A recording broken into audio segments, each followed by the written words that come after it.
Subscribe करें national बस और साथ ही दबाएं बेल आइकन। जागो मोदी जागो। मैं किसान नहीं हाँ ते मैं जट भी नहीं हाँ, मैं बानिया कम्यूनिटी ਨੂੰ ਬਿਲੋਂਗ ਕਰਦੀ ਹਾਂ।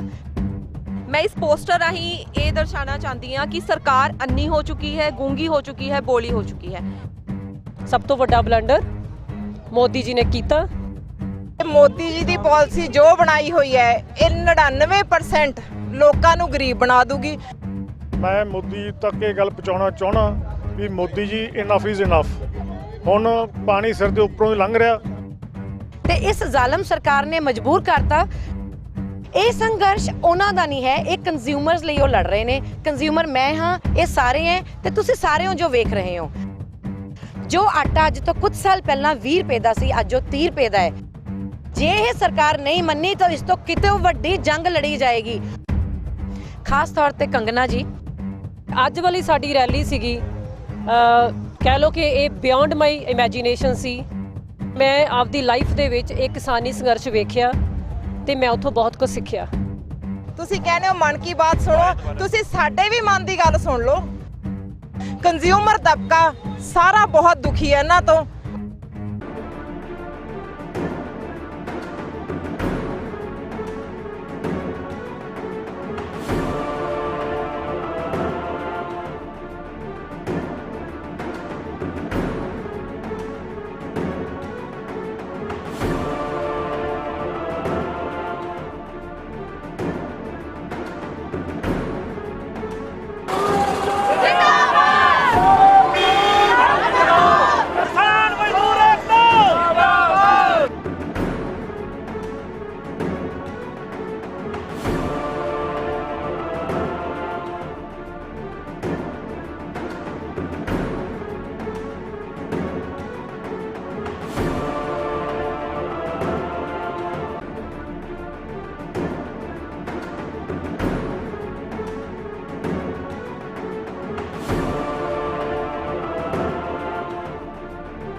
सत श्री अकाल जी, नैशनल बस देख रहे सारे दर्शकों का स्वागत है। जिवें कि सानू सब नूं पता है कि अज 26 जनवरी नूं किसानां वल्लों दिल्ली च वड़ के एक विशाल ट्रैक्टर मार्च कढ़िया जा रहा है, जिथे दिल्ली च किसानां वल्लों एड्डी वड्डी विशाल रैली कढ़ी जा रही है। तां उत्थे ही जेकर आपां गल करिए ट्राई सिटी चंडीगढ़ दी, तां इस वेले उन्हां किसानां दी सपोर्ट विच इत्थे एक विशाल रैली कढ़ी जा रही है। उस बारे आपां गलबात करदे हां। सत श्री अकाल सर। सत श्री अकाल जी। ਅਸੀਂ ਦਿੱਲੀ ਵਿੱਚ ਚੱਲ ਰਹੇ ਸੰਘਰਸ਼ ਨੂੰ ਸਪੋਰਟ ਦੇਣ ਵਾਸਤੇ ਸੋਚਿਆ ਕਿ ਮੋਹਾਲੀ ਚੰਡੀਗੜ੍ਹ ਵਿੱਚ ਵੀ ਜਿਹੜੇ ਲੋਕ ਉੱਥੇ ਜਾ ਕੇ ਸ਼ਾਮਲ ਨਹੀਂ ਹੋ ਸਕਦੇ, ਕਿਸਾਨਾਂ ਨਾਲ ਆਪਣੀ ਸੋਲੀਡੈਰਿਟੀ ਐਕਸਪ੍ਰੈਸ ਕਰਨ ਲਈ ਉਹਨਾਂ ਨੂੰ ਇੱਥੇ ਬੁਲਾ ਕੇ ਮੌਕਾ ਦਿੱਤਾ ਜਾਵੇ। ਔਰ ਅੱਜ ਦਾ ਜਦੋਂ ਅਸੀਂ ਕਾਲ ਦਿੱਤੀ ਤਾਂ ਬਹੁਤ ਹੀ ਅੱਛਾ ਰਿਸਪਾਂਸ ਸਾਰੇ ਦੋਨਾਂ ਸ਼ਹਿਰਾਂ ਦਾ, ਚੰਡੀਗੜ੍ਹ ਦਾ ਵੱਖਰੇ ਤੌਰ 'ਤੇ ਰੈਲੀ ਅਸੀਂ ਆਯੋਜਨ ਕੀਤੀ ਹੈ। ਔਰ ਮੋਹਾਲੀ 'ਚ ਇੱਥੇ ਆਲੇ ਦੁਆਲੇ ਦੇ ਲੋਕ, ਮੋਹਾਲੀ ਦੇ ਨਿਵਾਸੀ ਵੱਧ ਚੜ੍ਹ ਕੇ ਆਪਣੇ ਆਪ ਅੱਜ ਦੀ ਇਸ ਰੈਲੀ ਵਿੱਚ ਸ਼ਾਮਲ ਹੋਏ ਆ। ਔਰ ਇਹ ਸਰਕਾਰ ਨੂੰ ਦੱਸਣ ਲਈ ਕਿ ਸਾਰਾ ਪੰਜਾਬ, ਸਾਰਾ ਹਿੰਦੁਸਤਾਨ ਦਿੱਲੀ ਵਿੱਚ ਕਿਸਾਨ ਸੰਘਰਸ਼ ਚੱਲ ਰਹੇ ਉਸ ਦੇ ਨਾਲ ਹੈ। ਅੱਗੇ ਕੀ ਰਣਨੀਤੀ ਅਪਣਾ ਰਹੀ ਹੈ ਸੁਸਾਇਟੀ? ਬੇਸਿਕਲੀ ਜਿਹੜਾ ਸਾਡਾ ਪਰਪਸ ਸੀਗਾ ਇਮੀਡੀਏਟ ਤਾਂ ਇਹ ਸੀਗਾ, ਜੇ ਉੱਥੇ ਜਿਹੜੇ ਫਾਰਮਰਸ ਬੈਠੇ ਹੈ ਉੱਥੇ ਉਹਨਾਂ ਨੂੰ ਕਾਫੀ ਮੁਸ਼ਕਲਾਂ ਪੇਸ਼ ਆ ਰਹੀਆਂ ਸੀਗੀਆਂ। ਅਸੀਂ ਉੱਥੋਂ ਪਤਾ ਕੀਤਾ ਵੀ ਉਹਨਾਂ ਨੂੰ ਇਮੀਡੀਏਟਲੀ ਕੀ ਜ਼ਰੂਰਤਾਂ ਹੈਗੀਆਂ। ਉਹਨਾਂ ਦੀਆਂ ਜ਼ਰੂਰਤਾਂ ਸੀਗੀਆਂ ਜਿਹੜੇ ਮੂਵੇਬਲ ਟਾਇਲਟਸ, ਤਰਪਾਲਾਂ ਤੇ ਬੈਡਿੰਗਸ ਉਹ ਅਸੀਂ ਇਮੀਡੀਏਟਲੀ ਉਹ ਇੰਤਜ਼ਾਮ ਕਰਕੇ ਉੱਥੇ ਭੇਜੇ ਹੋਏ ਹੈ। ਫਰਦਰ ਜਿਹੜਾ ਸਾਡਾ ਪਰਪਸ ਹੈਗਾ ਕਿ ਇਸ ਤੋਂ ਬਾਅਦ ਵੀ ਜਿਹੜੀਆਂ ਫਾਰਮਰਸ ਦੀਆਂ ਮੁਸ਼ਕਲਾਂ ਹੈ ਉਹ ਘੱਟ ਨਹੀਂ ਹੋਣਗੀਆਂ। ਉਹਨਾਂ ਨੂੰ ਅਸੀਂ ਆਰਗੇਨਾਈਜ਼ ਕਰਕੇ ਉਹਨਾਂ ਵਾਸਤੇ ਕੋਈ ਸੈਮੀਨਾਰ ਕਰਕੇ ਉਹਨਾਂ ਦੀਆਂ ਪ੍ਰੋਬਲਮਸ ਦਾ ਪਤਾ ਕਰਕੇ ਉਹਨਾਂ ਦਾ ਹੱਲ ਕਰਨ ਦੀ ਕੋਸ਼ਿਸ਼ ਕਰਾਂਗੇ। ਇਸ ਰੈਲੀ ਵਿੱਚ ਸ਼ਾਮਿਲ ਆਮ ਲੋਕਾਂ ਨਾਲ ਗੱਲਬਾਤ ਕਰਦੇ ਹਾਂ ਕਿ ਉਹਨਾਂ ਦੇ ਇਸ ਬਾਰੇ ਕੀ ਕਹਿਣਾ ਹੈ। ਸਤਿ ਸ਼੍ਰੀ ਅਕਾਲ ਜੀ। ਸਤਿ ਸ਼੍ਰੀ ਅਕਾਲ ਜੀ, ਸਤਿ ਸ਼੍ਰੀ ਅਕਾਲ। ਮੇਰਾ ਨਾਮ ਮਿਲੀ ਗਰਗ ਹੈ, ਮੈਂ ਮੋਹਾਲੀ ਤੋਂ ਆਈ ਹਾਂ। ਮੈਂ ਕਿਸਾਨ ਨਹੀਂ ਹਾਂ ਤੇ ਮੈਂ ਜੱਟ ਵੀ ਨਹੀਂ ਹਾਂ, ਮੈਂ ਬਾਨੀਆ ਕਮਿਊਨਿਟੀ ਨੂੰ ਬਿਲੋਂਗ ਕਰਦੀ ਹਾਂ, ਪਰ ਪੰਜਾਬ 'ਚ ਜੰਮੀ ਪਲੀ ਹਾਂ। ਮੇਰੇ ਸਰੀਰ ਦੇ ਅੰਦਰ ਲਹੂ ਤੋਂ ਜ਼ਿਆਦਾ ਪੰਜਾਬ ਵਗਦਾ ਹੈ। ਅੱਜ ਸਾਡੇ ਪੰਜਾਬ ਦੇ ਕਿਸਾਨ, ਸਾਡੇ ਬਜ਼ੁਰਗ, ਸਾਡੀਆਂ ਮਾਤਾਵਾਂ, ਸਾਡੀਆਂ ਭੈਣਾਂ, ਸਾਡੇ ਬੱਚੇ ਉੱਥੇ ਸਿੰਘੂ ਬਾਰਡਰ ਤੇ ਬੈਠੇ ਹੈ ਤੇ ਇਸ ਜ਼ਾਲਮ ਸਰਕਾਰ ਨੇ ਮਜਬੂਰ ਕਰਤਾ। ਜਿਸ ਵਕਤ ਦੁਨੀਆ ਰਜਾਈਆਂ 'ਚ ਬੈਠੀ ਹੈ, ਹੀਟਰ ਲੈ ਕੇ ਬੈਠੀ ਹੈ, ਉਸ ਵਕਤ ਸਾਡੀ ਪੰਜਾਬ ਦੀ ਕੌਮ, ਪੂਰੇ ਦੇਸ਼ ਤੋਂ ਕਿਸਾਨ ਉਸ ਸਿੰਘੂ ਬਾਰਡਰ ਤੇ ਬੈਠ ਕੇ ਸੰਘਰਸ਼ ਕਰ ਰਹੇ ਨੇ। ਇਹ ਸੰਘਰਸ਼ ਉਹਨਾਂ ਦਾ ਨਹੀਂ ਹੈ, ਇਹ ਕੰਜ਼ਿਊਮਰਸ ਲਈ ਉਹ ਲੜ ਰਹੇ ਨੇ। ਕੰਜ਼ਿਊਮਰ ਮੈਂ ਹਾਂ, ਇਹ ਸਾਰੇ ਹੈ ਤੇ ਤੁਸੀਂ ਸਾਰੇ ਹੋ ਜੋ ਵੇਖ ਰਹੇ ਹੋ। ਜੋ ਆਟਾ ਅੱਜ ਤੋਂ ਕੁਝ ਸਾਲ ਪਹਿਲਾਂ 20 ਰੁਪਏ ਦਾ ਸੀ, ਅੱਜ ਉਹ 30 ਰੁਪਏ ਦਾ ਹੈ। ਮੈਂ ਹਾਊਸ ਵਾਈਫ ਹਾਂ। ਅਸੀਂ ਜਦੋਂ ਚੀਜ਼ਾਂ ਵਰਤਦੇ ਹਾਂ ਬਜਟ ਬਣਾ ਕੇ ਵਰਤਦੇ ਹਾਂ। ਕੀ ਅਸੀਂ ਚਾਹਾਂਗੇ ਕਿ ਆਉਣ ਵਾਲੇ ਟਾਈਮ 'ਚ ਬੇਸਿਕ ਜ਼ਰੂਰਤਾਂ ਸਾਡੇ ਲਈ ਮਹਿੰਗੀਆਂ ਹੋ ਜਾਣ? ਨਹੀਂ। ਇਹ ਹੱਕ, ਇਹ ਜਿਹੜੇ ਰੂਲ ਬਣਾਏ ਜਾ ਰਹੇ ਨੇ, ਕਾਨੂੰਨ ਬਣਾਏ ਜਾ ਰਹੇ ਨੇ, ਇਹ ਸਾਨੂੰ ਚਾਹੀਦੇ ਹੀ ਨਹੀਂ। ਕਿਉਂ ਸਾਡੀ ਛਾਤੀ ਉੱਤੇ ਇਹ ਕਾਨੂੰਨ ਥੋਪੇ ਜਾ ਰਹੇ ਨੇ? ਲੱਖਾਂ ਬੰਦਾ ਕਰੋਨਾ ਟਾਈਮ ਦੇ ਵਿੱਚ ਸਿੰਘੂ ਬਾਰਡਰ ਤੇ ਬੈਠਾ ਸੰਘਰਸ਼ ਕਰ ਰਿਹਾ ਹੈ, ਬਟ ਇਸ ਸਰਕਾਰ ਦੇ ਕੰਨਾਂ ਤੇ ਜੂੰ ਨਹੀਂ ਰੇਂਗ ਰਹੀ। ਅੱਜ ਅਸੀਂ ਮਜਬੂਰ ਹੋਏ ਹਾਂ, ਇਹ ਮਾਤਾਵਾਂ ਭੈਣਾਂ ਮਜਬੂਰ ਹੋਈਆਂ ਨੇ ਕਿ ਅਸੀਂ ਚੰਡੀਗੜ੍ਹ 'ਚ ਹੋ ਰਹੀ ਇਸ ਰੈਲੀ ਨੂੰ ਪਾਰਟਿਸਿਪੇਟ ਕਰੀਏ, ਇੱਕ ਏਕਾ ਦਿਖਾਈਏ, ਆਪਣੀ ਸਟਰੈਂਥ ਦਿਖਾਈਏ। ਤਾਂ ਸਾਡੀ ਸਰਕਾਰ ਨੂੰ ਬੇਨਤੀ ਵੀ ਹੈ ਤੇ ਨਾਲ ਹੁੰਗਾਰਾ ਵੀ ਹੈ ਕਿ ਜੇ ਇਹ ਸਰਕਾਰ ਨਹੀਂ ਮੰਨੀ ਤਾਂ ਇਸ ਤੋਂ ਕਿਤੇ ਵੱਡੀ ਜੰਗ ਲੜੀ ਜਾਏਗੀ। ਉਹ ਜੰਗ ਅਸੀਂ ਹਥਿਆਰਾਂ ਨਾਲ ਨਹੀਂ ਲੜਨੀ, ਆਪਣੀ ਸੋਚ ਨਾਲ ਲੜਨੀ ਹੈ, ਆਪਣੇ ਵਿਚਾਰਾਂ ਨਾਲ ਲੜਨੀ ਹੈ। ਤਾਂ ਇਹ ਸਰਕਾਰ ਜਾਗੇ, ਅੰਬਾਨੀ ਅਡਾਨੀ ਦਾ ਸਾਥ ਦੇਣਾ ਬੰਦ ਕਰੇ, ਆਮ ਜਨਤਾ ਨਾਲ ਖੜੀ ਹੋਏ। ਮੈਂ ਇਸ ਆਮ ਜਨਤਾ ਨੂੰ ਸਪੋਰਟ ਕਰਦੀ ਹਾਂ, ਕਿਸਾਨਾਂ ਨੂੰ ਸਪੋਰਟ ਕਰਦੀ ਹਾਂ, ਹਰ ਉਸ ਇਨਸਾਨ ਨੂੰ ਸਪੋਰਟ ਕਰਦੀ ਹਾਂ ਜੋ ਮੋਦੀ ਸਰਕਾਰ ਦੇ ਅਗੇਂਸਟ ਲੜ ਰਿਹਾ ਹੈ। ਜਾਗੋ ਮੋਦੀ ਜਾਗੋ।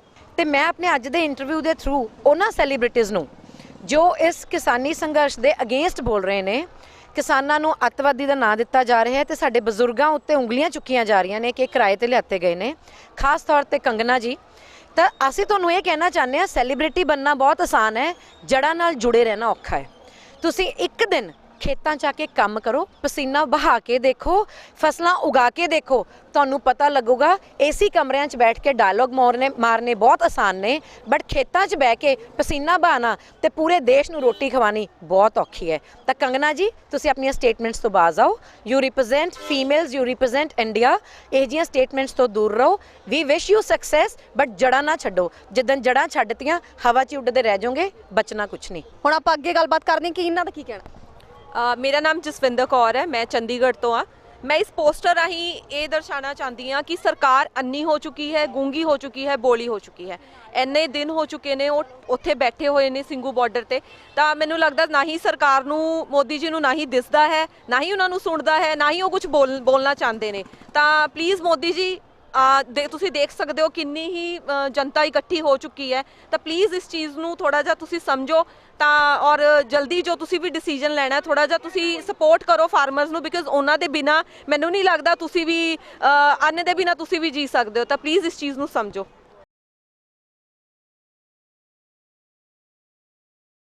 ਅੱਜ ਵਾਲੀ ਸਾਡੀ ਰੈਲੀ ਸੀਗੀ, ਕਹਿ ਲਓ ਕਿ ਇਹ ਬਿਯੋਂਡ ਮਾਈ ਇਮੈਜੀਨੇਸ਼ਨ ਸੀ।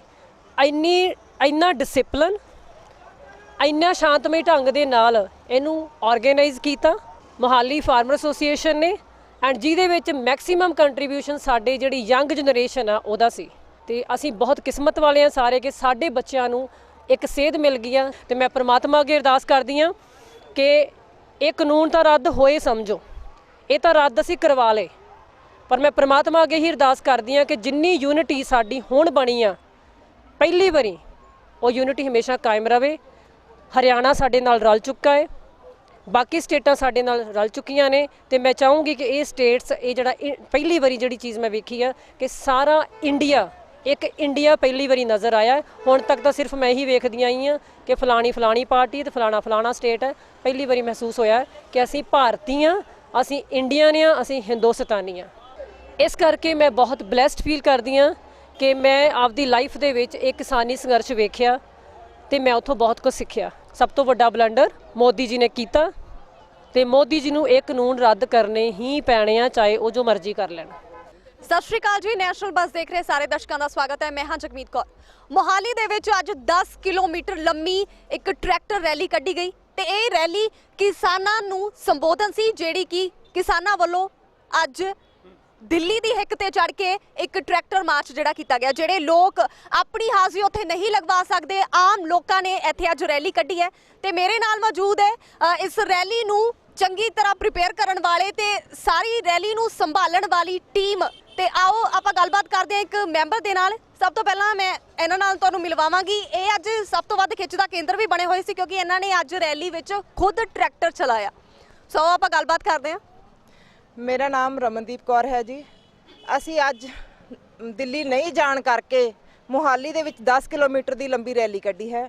ਇਹ ਮੋਦੀ ਜੀ ਨੂੰ ਅਸੀਂ ਇਹ ਸੁਨੇਹਾ ਦੇਣਾ ਚਾਹੁੰਦੇ ਹਾਂ ਕਿ ਮੋਦੀ ਜੀ ਇਹ ਨਾ ਸੋਚੋ ਕਿ ਅਸੀਂ ਦਿੱਲੀ ਨਹੀਂ ਪਹੁੰਚੇ, ਅਸੀਂ ਇੱਥੇ ਵੀ ਬਹੁਤ ਕੁਝ ਕਰ ਸਕਦੇ ਹਾਂ।